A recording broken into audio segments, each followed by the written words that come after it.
Hello, and welcome back to another episode of The Real Estate Lounge. I am your favorite Central Pennsylvania realtor, Brenton Mitchell here. Want to thank you guys again for stopping by for another little segment of mine here from the Trusty Dusty Recliner. Here to just drop a little bit of knowledge and try to educate home buyers and sellers the best way that I can. So that's what I've been doing this video segment for. And this is actually going to be my first one in 2021.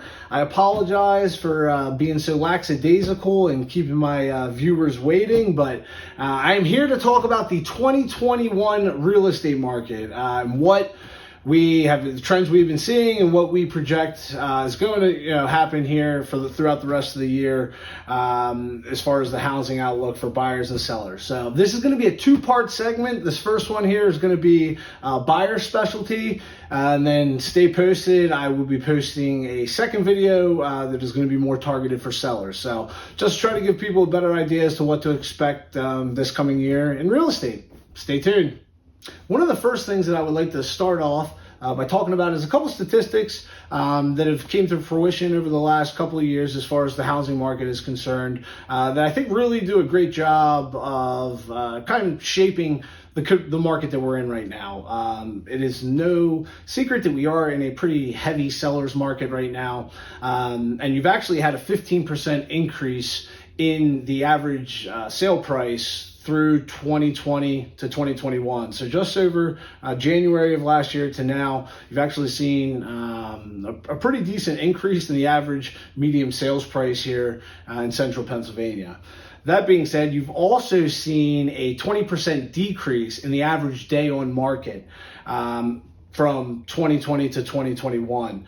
And even over the last 2 years, there's been a 50% decrease for the average day on market. So homes are not sitting on the market as long as they once were. They're going quick for top dollar, sometimes over asking price, but we have seen those trends over the last year, and we do see that continuing forward into 2021. As far as interest rates are concerned, the average 30-year mortgage rate currently, you can get them under 3%. In most scenarios from what I'm currently seeing. Freddie Mac's quarterly analysis actually has the 2021 forecast staying at 2.9% interest rate, and then they have forecasted for 2022 as creeping up slightly to 3.2%. So still staying pretty low on a historical basis, but with the pandemic and everything going on, as the economy starts to pick up steam and move forward, hopefully out of the pandemic, they do expect interest rates to creep just a little bit, but nothing drastically. So at this point in the video, you're probably thinking, what does that mean if I'm thinking about buying a house? What am I expected to run into in 2021? And what are some tips, tricks, and negotiation tactics you can use to strengthen your offer and increase your chances of getting your dream home? The first suggestion I'm going to tell you is I would advise to ask for little as possible, even no seller's help. On certain loans, you can ask for 3-6% seller's help in some scenarios, and essentially that's asking the sellers to contribute to some of your closing costs that you're going to incur throughout the process.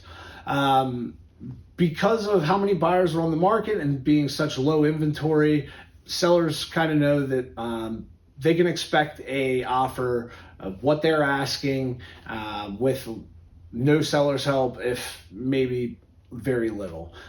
So that would be a big suggestion. And that's just going to lead me into my next one, which will be save as much cash as you possibly can.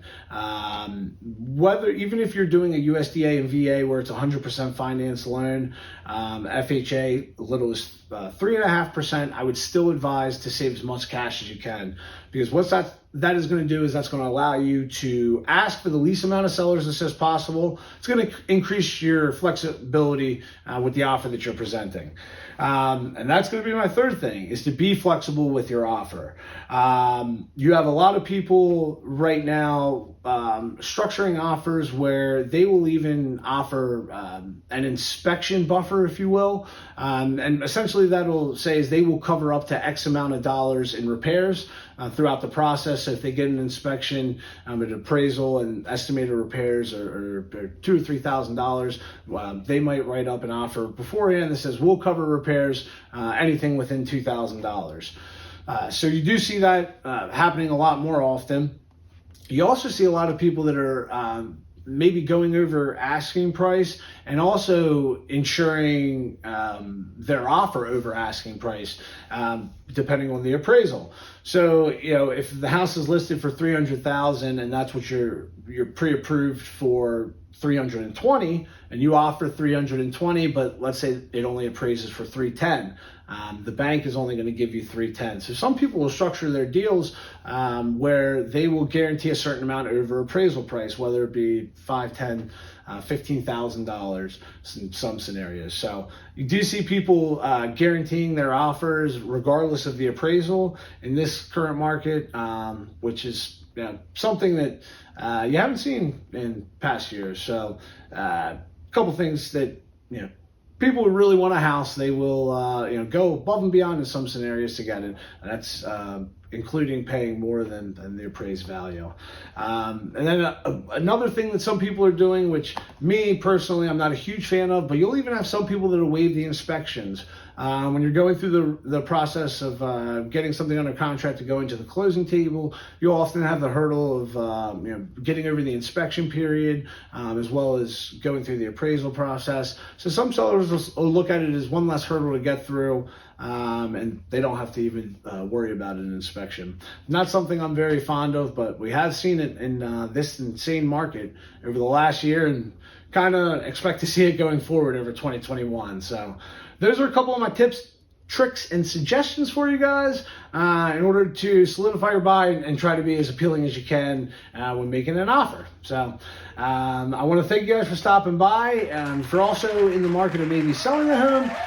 Keep an eye out for part 2 of my little segment for the 2021 housing forecast. I will be also dropping little tips, tricks, and suggestions for sellers who are thinking about putting their home in the market this year. So once again, guys, thanks for stopping by. I will see you in the next episode of the Real Estate Lounge. I'm Brenton Mitchell. Adios.